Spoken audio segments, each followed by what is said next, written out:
Good morning friends, मैं Neeraj sir एक बार आपका फिर स्वागत करता हूं हमारे यूट्यूब चैनल गुरु ज्ञान अड्डा पर। और सभी को गुड मॉर्निंग, राम राम, राधे राधे। और आज हम 15 मई 2020 से संबंधित डेली करंट अफेयर के क्वेश्चन देखने वाले हैं। तो फटाफट से आप इसको लाइक करते हुए अपने सभी दोस्तों में शेयर कर दीजिएगा और उनको बता दीजिएगा कि जो नीरज सर हैं उनका डेली करंट अफेयर का सेशन आ चुका है। तो फटाफट से आप इसे अपनी बेहतर तैयारी को सुचारू रखने के लिए इसे ज़रूर देख लें। इसी के साथ में आपसे रिक्वेस्ट करना चाहेंगे सेशन को शुरू करने से पहले कि अपने सभी दोस्तों में लाइक करते हुए शेयर कर दीजिएगा। और साथ में यदि आप नए हैं हमारे चैनल पर तो इसे सब्सक्राइब कर लीजिएगा। सब्सक्राइब के साथ में जो बेल आइकन है उसको भी आप प्रेस कर दीजिएगा ताकि नए वीडियो से संबंधित नोटिफिकेशन आपको मिलती रहे। तो आज के महत्वपूर्ण क्वेश्चंस की बात कर लेते हैं। तो देखिए फ्रेंड्स, यदि आपको इस सेशन से संबंधित कोई भी पीडीएफ चाहिए तो आप हमारा टेलीग्राम ग्रुप ज्वाइन कर सकते हैं, उसको सब्सक्राइब कर सकते हैं, वहाँ से आप इसकी पीडीएफ पा सकते हैं। और ज़रूर से ज़रूर आप हमारे टेलीग्राम को सब्सक्राइब करें। इसी के साथ में आज का पहला क्वेश्चन, हाल ही में मनोज आहूजा को किस विभाग का अध्यक्ष बनाया गया है? तो देखिए ये बनाए गए हैं आपके सीबीएसई के अध्यक्ष। कोई अगर आपके वर्ड में मिसप्रिंट है या गलत है तो वो आपको करेक्शन होकर पीडीएफ में मिल जाएगा, उसकी टेंशन मत लीजिएगा। तो देखिए आपको हम बता देते हैं इसके बारे में। जो मनोज आहूजा हैं उन्होंने अभी हाल ही में अनीता करवाल का स्थान ग्रहण किया है। और आपको बता दें सीबीएसई यानी कि central board of secondary education, जो उसको हिंदी में केंद्रीय माध्यमिक शिक्षा बोर्ड भी कहते हैं, इसकी स्थापना 3 नवंबर 1962 को हुई थी। इसका हेडक्वार्टर आपका नई दिल्ली में बनता है।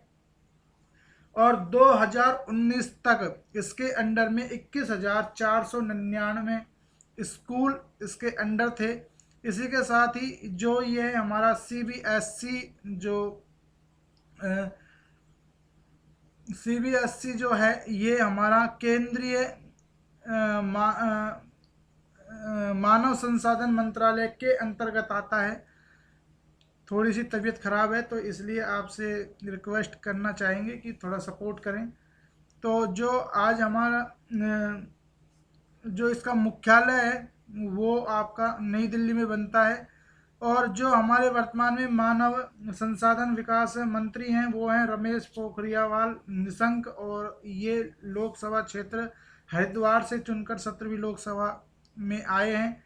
इसी के साथ ही इसी मंत्रालय के एक उप मंत्री भी यानी कि स्वतंत्र प्रभार के राज्य मंत्री भी हैं जिनका नाम है सामराव घोत्रे, संजय सामराव घोत्रे। और जो संजय सामराव घोत्रे हैं ये महाराष्ट्र राज्यसभा से चुनकर 17वीं लोकसभा में आए हैं। इस मंत्रालय की यानी मानव संसाधन विकास मंत्रालय के मुख्य सचिव कौन है? तो याद रखिएगा आर सुब्रमण्यम इसके मुख्य सचिव अभी हाल ही में बनाए गए हैं। तो ये इससे संबंधित जानकारी थी। अगला क्वेश्चन देख लेते हैं, हाल ही में किस राज्य के तेलिया रुमाल को जीआई टैग मिला है? जी हाँ, अभी हाल ही में कुछ दिनों पहले 4 प्रोडक्टों को जीआई टैग मिला था और अभी यानी कि परसों 2 प्रोडक्टों को और जीआई टैग दिया गया है। तो जो ये तेलिया रुमाल है ये आपके तेलंगाना का है। और जो तेलंगाना है इसके बारे में भी हम बात करेंगे, लेकिन इससे पहले आपको बता देते हैं कि जो ये तेलिया रुमाल है ये लाल, काले और सफ़ेद रंग के डिज़ाइन से निर्मित होता है और इसे ही जीआई टैग मिल चुका है। जीआई टैग यानी कि जियोग्राफिकल इंडिकेशन। और ये एक विशेष क्षेत्र में जो विशेष प्रकार के उत्पाद होते हैं उनके लिए दिया जाता है। और जो पहला जीआई टैग आपको दिया गया था यानी कि जिस प्रोडक्ट को दिया गया था वो था दार्जिलिंग की चाय। 2004 में जीआई टैग इसको दिया गया था। इसी के साथ में कुछ प्रोडक्ट्स थे अभी कुछ दिनों पहले जिनको जीआई टैग मिला है। तो जम्मू कश्मीर की केसर, मणिपुर के काले चावल, गोरखपुर की टेराकोटा मूर्तिकला और तमिलनाडु की कदलाई मित्तई गजक यानी कि कैंडी को जीआई टैग प्राप्त हुआ था। अब बात कर लेते हैं तेलंगाना से संबंधित कुछ क्वेश्चनों की। तो देखिए, जो तेलंगाना है, भारत की सबसे पहले सैनिटाइज जो टनल लगी थी वो तेलंगाना के पुलिस हेडक्वार्टर में लगाई गई थी। और इसी के साथ में तेलंगाना की जो राजधानी है वो बनती है हैदराबाद, जो मूसी नदी के किनारे पर है। आपका जो तेलंगाना है इसको वर्ष 2020 का आर्टिफिशियल इंटेलिजेंस ईयर घोषित किया गया था। इसी के साथ में आपको बता देते हैं जो जीके स्टैटिक जो क्वेश्चन बनते हैं। तेलंगाना, यहाँ के सीएम है चंद्रशेखर राव। राजधानी जो राज्यपाल हैं वो हैं तिमलाईसाई सौंदरराजन। मुख्य न्यायाधीश हैं आपके रघुवेंद्र सिंह चौहान। लोकसभा सीट 17 बनती हैं, राज्यसभा सीट यहाँ से 7 बनती हैं, साथ में विधानसभा सीट 119 बनती हैं। इसी के साथ में अभी जो इसकी राजधानी है वो है हैदराबाद, और इसका गठन 2 जून 2014 को हुआ था। तो ये कुछ जानकारी थी तेलंगाना से संबंधित, जिनको आप बिल्कुल अच्छे तरीके से याद रखेंगे। इसी के साथ ही आपको बता देते हैं, अगले क्वेश्चन की बात करते हैं। अगला क्वेश्चन कह रहा है कि हाल ही में फेड कप हार्ट अवार्ड जीतने वाली पहली भारतीय टेनिस खिलाड़ी महिला कौन बन गई हैं? तो ये बन गई हैं हाल ही में आपकी सानिया मिर्जा। और इस जो फेड कप हार्ट अवार्ड था इसका ये 58वां संस्करण यानी कि आयोजन था। और आपको बता देते हैं इस कप के बारे में। तो इस कप के लिए नामित होने वाली पहली महिला हैं, और साथ में इस कप को जीतने वाली भी पहली महिला बन गई हैं। और ये जो कप था ये अब की बार नामांकन के द्वारा इस कप को दिया गया है, यानी कि जो कोरोना वायरस है उसके चलते इसका आयोजन नहीं किया। ऑनलाइन वोटिंग के जरिए ही इसमें खिलाड़ियों को चुन लिया गया है, और इसमें 10,000 प्लस वोटों से सानिया मिर्जा को चुना गया है। और इसलिए ही इन्हें सानिया मिर्जा को ये कप से नवाजा गया है, यानी कि ये अवार्ड दिया गया है। अब आपको बता देते हैं 2019 में जो ये कप था इसको फ्रांस ने जीता था रोमानिया को हराकर। इसी के साथ ही जो इस अवार्ड की समस्त इनामी जो राशि है यानी कि $2,000 के समथिंग है, जो कि 1.5 लाख के आसपास बनती है रुपये में। ये पूरी जो राशि है ये तेलंगाना सीएम रिलीफ फंड, जो कि कोरोना वायरस के चलते बनाया गया है, उसमें दान की जाएगी सानिया मिर्जा के द्वारा, ऐसा ऐलान इन्होंने कर दिया है। तो चर्चा में क्यों रहेगा? चर्चा में ये इसलिए रहेगा कि पहली भारतीय महिला भी बनी है, और दूसरा पहले कोई खिलाड़ी हैं जिन्होंने अपनी इनामी राशि पूरी की पूरी कोरोना वायरस के चलते दान कर दी है। अब आगे बात कर लेते हैं। यह अवार्ड इन्होंने एशिया ओशियान क्षेत्र के लिए जीता है। इस कप की स्थापना 1963 में हुई थी, और लेकिन इस स्थापना के बाद में 2009 से इसको खेलना या इसको देना शुरू किया गया था। और आपको बता देते हैं ये कप जो है ITF द्वारा दिया जाता है। ITF यानी कि इंटरनेशनल टेनिस फेडरेशन के द्वारा। और 1 मार्च 1913 को ITF यानी कि इंटरनेशनल टेनिस फेडरेशन की स्थापना हुई थी। इसका हेडक्वार्टर लंदन UK के अंदर है। वर्तमान अध्यक्ष हैं डेविड हैर हैरगंटन इसके अभी फिलहाल अध्यक्ष हैं। इसी के साथ में अब आपको मैं थोड़ी सी जानकारी दे देता हूँ और आपके कपों से। तो जो ऑस्ट्रेलियाई ओपन 2020 हुआ था, इसका जो पुरुष एकल टेनिस का जो खिताब है वो नोवाक जोकोविच, जो कि सर्बिया के खिलाड़ी हैं, इन्होंने जीता था ऑस्ट्रेलिया की डोमिनिक थीम खिलाड़ी को हराकर।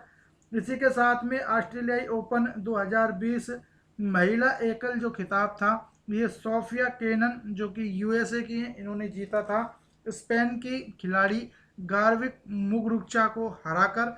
तो ये आप ध्यान रखेंगे। और जो अभी फ्रेंच विंबलडन और US ओपन है, ये अभी 2 खेल तो हुए नहीं, और US ओपन भी शायद मुश्किल ही कोरोना के चलते हो पाएगा। तो ये आप ध्यान रखेंगे। इससे संबंधित जब टेनिस की बात ही चल रही है तो आपको मैं रिवाइज करवा देता हूँ फ्रेंड्स। जो ऑस्ट्रेलियाई ओपन हुआ था ये आपका जनवरी के माह में होता है और ऑस्ट्रेलिया के अंदर होता है।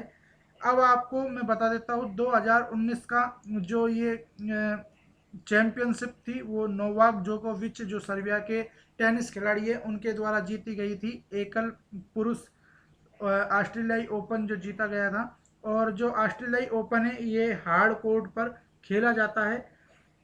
फ्रेंच जो ओपन है ये मई से जून माह तक पेरिस में आयोजित किया जाता है और मिट्टी के कोर्ट यानी कि क्ले कोर्ट पर ये खेला जाता है। और 2019 में इसको जो पुरुष एकल खिताब था वो जीता था राफेल नडाल ने, जो कि स्पेन के हैं। विलंडन की अगर मैं बात करूं तो ये जून जुलाई में लंदन में आयोजित किया जाता है और ये ग्रास कोर्ट यानी कि घास के मैदान पर खेला जाता है। और 2019 का जो खिताब था वो जीता था नोवाक जोकोविच जो सर्बिया के खिलाड़ी हैं। इसी के साथ यूएस ओपन जो आपका आयोजित होता है अगस्त से सितंबर के महीने में, ये आयोजित किया जाता है, यूएसए में आयोजित होता है यानी कि अमेरिका में आयोजित होता है और हार्ड कोर्ट पर ये खेला जाता है। और 2019 में यूएस ओपन जीतने वाले एकल जो टेनिस खिलाड़ी बने थे वो बने थे राफेल नडाल जो कि स्पेन के थे। तो ये आप ध्यान रखेंगे।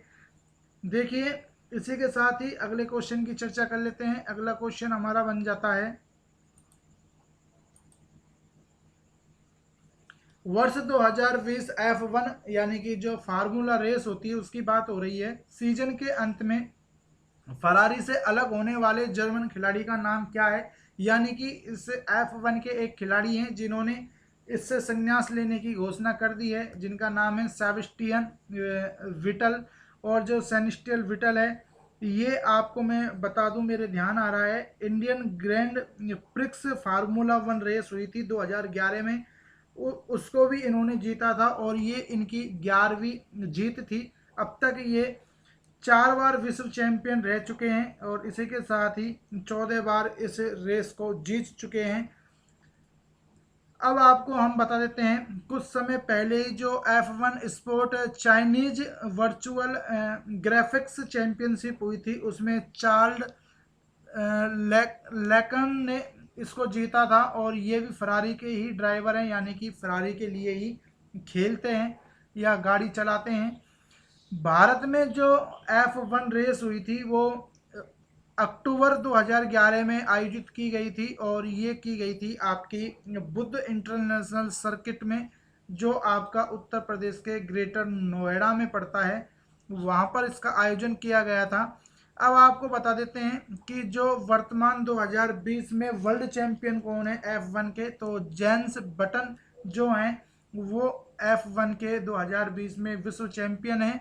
और भारत से जो F1 खिलाड़ी हैं यानी कि जो ड्राइवर हैं F1 के वो हैं नारायण कार्तिकेयन, जो 2005 से इन्होंने अपने कैरियर की शुरुआत की थी जॉर्डन टीम के चालक बनकर। यानी कि जॉर्डन की टीम में ये पहले ड्राइवर बने थे और पहले ही भारतीय थे और इन्होंने जॉर्डन टीम में शामिल होकर अपने F1 फार्मूला रेस में कैरियर बनाने की शुरुआत की थी। तो फ्रेंड्स इसी के साथ ही अगला क्वेश्चन देख लेते हैं और रिक्वेस्ट करेंगे, यदि आपको लगता है कि मैं आपको बहुत अच्छी तैयारी करा रहा हूँ, मैं आपको आपके जो आगामी पेपर हैं उनसे संबंधित आपको बहुत अच्छे क्वेश्चन प्रोवाइड करवा रहा हूँ, तो इसके लिए प्लीज़ एक हमें लाइक दे दें ताकि हम और ज़्यादा मोटिवेट होकर आपको और अच्छा बेहतर कुछ दे सकें। और इसी के साथ ही आपसे निवेदन रहेगा कि अपने सभी दोस्तों में आप इस सेशन को लाइक करके शेयर कर दीजिएगा। और यदि आप नए हैं तो प्लीज़ हमारे जो चैनल है उसको सब्सक्राइब कर लीजिएगा और साथ में बेल आइकन बटन भी प्रेस कर दीजिएगा ताकि नई जो नोटिफिकेशन है वो आपको मिल जाए नए वीडियोज़ की। टेलीग्राम ग्रुप पर आप बिल्कुल जुड़ना मत भूलिएगा, आप हमारे टेलीग्राम ग्रुप पर ज़रूर जुड़ जाइएगा जिसका लिंक इसके डिस्क्रिप्शन में आपको दे दिया जाएगा। वहाँ से आप पीडीएफ हमारी डाउनलोड कर सकते हैं और आप हमें पीडीएफ पर भी सब्सक्राइब कर लें। इसी के साथ ही किस राज्य में हाल ही में किस शहर में सामान की होम डिलीवरी के लिए डिजिटल भुगतान को अनिवार्य कर दिया गया है? तो ये कर दिया गया है आपका अहमदाबाद गुजरात में। अब आपको बता देते हैं ऐसा क्यों किया गया है। तो जो मुद्रा होती है यानी कि जो रुपए होते हैं उनके लेन देन से कोविड-19 संक्रमण के फैलने का ज़्यादा डर होता है। तो उसको कम करने के लिए या उसको ना के बराबर ख़त्म करने के लिए इसको अनिवार्य किया गया है। अब इसी के साथ में आपको बता देते हैं, इससे संबंधित फैक्ट बता देते हैं आपको। तो देखिए, जो अहमदाबाद है ये आपके साबरमती जो नदी है उसके किनारे पर बसा हुआ है। और मोटेरा क्रिकेट स्टेडियम जो है, जिसको कि अब उद्घाटन के बाद में नमस्ते ट्रंप जो कार्यक्रम हुआ था अहमदाबाद में, उसमें इसका उद्घाटन किया गया था। नरेंद्र मोदी और अमेरिकी राष्ट्रपति डोनाल्ड ट्रंप ने इसका उद्घाटन किया था उनके साथ में मिलकर। तो उसके बाद में इसका नाम हो चुका है सरदार वल्लभ भाई पटेल अंतर्राष्ट्रीय क्रिकेट स्टेडियम, और ये दुनिया का सबसे बड़ा वर्तमान में क्रिकेट स्टेडियम बन चुका है। और अगर स्टैचू ऑफ यूनिटी की बात करें तो वो भी आपकी नर्मदा जिले गुजरात में ही नर्मदा नदी पर स्थित है। इसी के साथ में आपको बता देते हैं कि भारत का जो बोस्टन है वो अहमदाबाद शहर को ही कहा जाता है, और अहमदाबाद शहर में ही इंडियन रेलवे की पहली रेलवे टनल लगाई गई है। इसी के साथ में एक क्वेश्चन आपको यहाँ ये बताना जरूरी है कि जो 11वां अंतर्राष्ट्रीय पतंग महोत्सव हुआ था कुछ समय पहले ही जनवरी में, ये आपका अहमदाबाद में ही आयोजित किया गया था। इसी के साथ में जो अहमदाबाद है वहाँ के वैज्ञानिकों द्वारा कोविड-19 वायरस का जो जीनोम सीक्वेंस है उसको खोज निकालने की बात कही गई थी। और ये बात कही गई थी गुजरात के GBRC यानी कि गुजरात बायोटेक्नोलॉजी रिसर्च सेंटर के वैज्ञानिकों के द्वारा। तो ये कुछ जानकारी थी आपकी करंट से रिलेटेड गुजरात के बारे में। अब आपके एक सुजलाम सुफलाम जल कार्यक्रम भी आपका अभी लॉन्च किया गया था कुछ समय पहले ही, जो आपके मुख्यमंत्री हैं विजय रूपाणी साहब उनके द्वारा। इसी के साथ में स्टैटिक जीके का अगर हम बात करें तो राजधानी आपकी गांधीनगर बनती है, विजय रूपाणी यहाँ के मुख्यमंत्री बन जाते हैं। और इसी के साथ में आपके गवर्नर बनते हैं आचार्य देवव्रत, और आपके जो मुख्य न्यायाधीश हैं गुजरात के विक्रम नाथ आपके मुख्य न्यायाधीश अहमदाबाद उच्च न्यायालय में बनते हैं। इसी के साथ ही अगला क्वेश्चन देख लेते हैं। अगला क्वेश्चन क्या बनता है, हाल ही में किसके द्वारा भारत बांग्लादेश वर्चुअल कॉन्फ्रेंस का आयोजन किया गया है। तो ये किया गया है एस्को चैम के द्वारा। अब आपको यहाँ बता देते हैं एस्को चैम क्या है। देखिए, ये क्यों किया गया है पहले ये देख लेते हैं। इसमें बांग्लादेश के जो वाणिज्य मंत्री हैं टीपू मुंशी, मेघालय के CM कॉमराड संगमा, और बांग्लादेश में जो भारत के उच्चायुक्त हैं यानी कि रीमा गांगुली दास, उन्होंने इसमें भाग लिया था। और इसी के साथ ही आपको बता देते हैं उद्देश्य क्या था। तो ट्रेड यानी कि उत्पादन को कैसे बढ़ाया जाए और इसके लिए क्या क्या उपाय हो सकते हैं ट्रेड्स को बढ़ाने के लिए, तो ये इसमें मुख्य उद्देश्य रखा गया था। इसी के साथ ही आपको बता देते हैं चैम एक्स को चैम की फुल फॉर्म है the associate chamber of commerce and industry in India, और इसकी स्थापना 1920 में, और हेडक्वार्टर इसका नई दिल्ली में बन जाता है। निरंजन हीरा नंदानी इसके हाल ही में कुछ समय पहले ही इसके अध्यक्ष बनाए गए थे एसो चैम के। इसी के साथ में जब बांग्लादेश की बात हो रही है तो कुछ और एक्स्ट्रा फैक्ट्स यहाँ से देख लेते हैं। तो देखिए, अभी एक MOU सिग्नेचर हुए था, यानी कि एक MOU पर हस्ताक्षर हुए थे बांग्लादेश और भारत के बीच में शेख मुजीबुर रहमान की फिल्म को बनाने के लिए।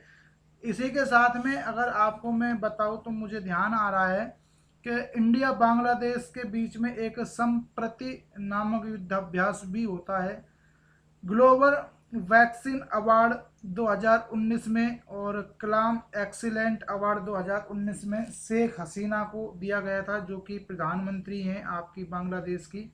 इसी के साथ में हाल ही में 27 अप्रैल 2020 को भारत ने बांग्लादेश को 1 लाख रुपए की हाइड्रोक्सीरोक्विन जो एक दवाई है HCQ के नाम से जानी जाती है, कोरोना वायरस टैबलेट है, और इसी के साथ ही 50,000 सैनिटाइजल सर्जिकल दस्ताने और अन्य आपातकालीन चिकित्सा आपूर्ति जो सामग्री है वो भेजी थी। और अगर आपको मैं बताऊं, ऑक्सियन त्योहार आयोजित किया गया था हाल ही में बांग्लादेश में, और बांग्लादेश भारत के बीच में फ्रेंडशिप कॉन्फ्रेंस ऑर्गेनाइज की गई थी और कॉक्स बाजार में, और ये वसीचर आइसलैंड है। रोहिंग्या जो हैं उनके पुनर्वास के लिए यहाँ पर बांग्लादेश के द्वारा पुनर्निवास कराया जाएगा। तो ये कुछ जानकारी थी। इसी के साथ ही बांग्लादेश की जो राजधानी है वो बनती है ढाका, और मुद्रा बनती है यहाँ टका।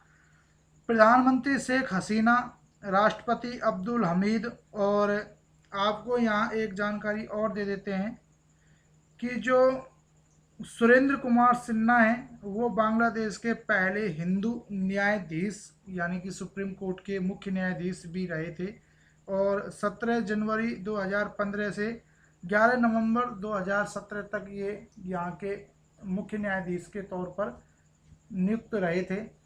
अगले क्वेश्चन को देख लेते हैं फ्रेंड्स। इसके साथ ही क्वेश्चन 7 कहता है आपका कि हाल ही में पीएम मोदी द्वारा राष्ट्र के नाम संबोधन में कितनी धनराशि के आर्थिक पैकेज की घोषणा की गई थी? तो ये की गई थी 20 लाख करोड़ की। और फ्रेंड्स आपसे रिक्वेस्ट तो क्या रहेगी, आपको मैं बता ही रहा हूँ कि आज हमारी तबीयत थोड़ी सी जुकाम लग गई है, तो कोल्ड की वजह से थोड़ा सा तबीयत ख़राब है, तो शब्दों का हेर फेर हो सकता है, तो थोड़ा कोऑपरेट कीजिएगा। इसी के साथ ही आपको बता देते हैं 20 लाख करोड़ रुपए की जो आर्थिक पैकेज है या धनराशि की घोषणा की गई है। अब इसकी मुख्य बात आपको बता देते हैं कि इन्होंने अपने भाषण में, यानी कि जो मोदी जी हैं उन्होंने अपने भाषण में लैंड, लेबर, लिक्विडिटी और लॉस, ये फॉर एल के बारे में बात कही है, और इसी को ही ध्यान में रखकर इन्होंने 20 लाख करोड़ की बहुत बड़ी धनराशि की घोषणा की थी। यह जो आर्थिक पैकेज है ये भारत की कुल जीडीपी का 10% यानी कि 10% है। ये चीज़ आप बिल्कुल ध्यान रखना, क्वेश्चन ये पूछा जा सकता है। 101%। इस भाषण में जो मोदी जी ने भाषण दिया था उस भाषण में उन्होंने मतलब स्वदेशी और आत्मनिर्भरता पर बल दिया है। बार बार उन्होंने अपने भाषण पर कहा है कि जो स्वदेशी चीज़ें हैं उसको अपनाइए और अपने आप में आत्मनिर्भर बनिए। लोकल इज वोकल की थ्योरी इसमें बहुत ज़्यादा अब धीरे धीरे भाषण के बाद में फेमस होती हुई दिख रही है, लोगों का रुझान हुआ है लोकल इज वोकल की तरफ। इसी के साथ ही अगला क्वेश्चन देख लेते हैं। तो अगला क्वेश्चन हमारा कहता है कि हाल ही में किस देश के साइकिलिंग खिलाड़ी रेमी डी गैग्रोया पर कितने वर्ष का प्रतिबंध लगा दिया गया है? तो देखिए ये जो प्रतिबंध लगाया गया है ये इन पर लगाया गया है 4 वर्ष का। और ये जो जो जो जोशवर्धक दवाई या कहें बूस्ट वगैरह जो ले लेते हैं खिलाड़ी, उसके अंतर्गत ये इन पर प्रतिबंध लगाया गया है। और आपको बता देते हैं कि जो ये प्रतिबंध लगाया गया है ये इंटरनेशनल साइकिलिंग यूनियन के द्वारा इन पर लगाया गया है। और अगर इंटरनेशनल साइकिलिंग यूनियन की बात करी जाए तो 14 अप्रैल 1900 में इसकी स्थापना हुई थी, और इसकी स्थापना हुई थी आइगिल यानी कि स्विट्जरलैंड में। और वर्तमान अध्यक्ष हैं इसके डेविड लेपर्टी एंट। इसी के साथ में अब आपको मैं कुछ हाल ही में जो प्रतिबंधित खिलाड़ी हैं नेशनल इंटरनेशनल लेवल के, उनके बारे में भी थोड़ी सी बता देता हूं। तो एक बार रिवाइज कर लेना फ्रेंड्स आप मेरे साथ साथ। देखिए जो अफगानिस्तान के अभी हाल ही में क्रिकेटर हैं एक जिनका नाम है शफीक उल्लाह, इन पर भी 6 वर्ष का प्रतिबंध लगाया गया है। इसी के साथ में संदीप कुमारी हैं जो भारत की डिस्कस डिस्कस थ्रोकर खिलाड़ी हैं, इन पर भी वाडा के द्वारा 4 वर्ष का बैन लगा दिया गया है। यूसुफ होम्स जो एक मिस्र के टेनिस प्लेयर हैं, इन पर भी आजीवन प्रतिबंध लगा दिया गया है। झूमा शांतनु जो कि भारतीय एथलीट हैं, इन पर भी 4 वर्ष का प्रतिबंध लगाया गया है। और उमर अकबल जो कि पाकिस्तान बल्लेबाज हैं, उन पर 3 वर्ष का आईसीसी के द्वारा प्रतिबंध लगा दिया गया है। तो ये कुछ खिलाड़ी थे जो कि अभी हाल ही में प्रतिबंधित किए गए हैं कुछ ही महीनों में, और इनको आप जरूर देख लीजिएगा क्योंकि यहाँ से क्वेश्चन बनने के ज़्यादा चांस रहेंगे। इसी के साथ में हमारा जो नवा क्वेश्चन है वो कहता है कि हाल ही में प्रौद्योगिकी विकास बोर्ड ने किसके साथ मिलकर किस डिजिटल सम्मेलन का आयोजन किया है। तो ये किया है RE-START। अब आपको हम बता देते हैं RE-START की फुल फॉर्म होगी reboot the economy through science technology and research translation.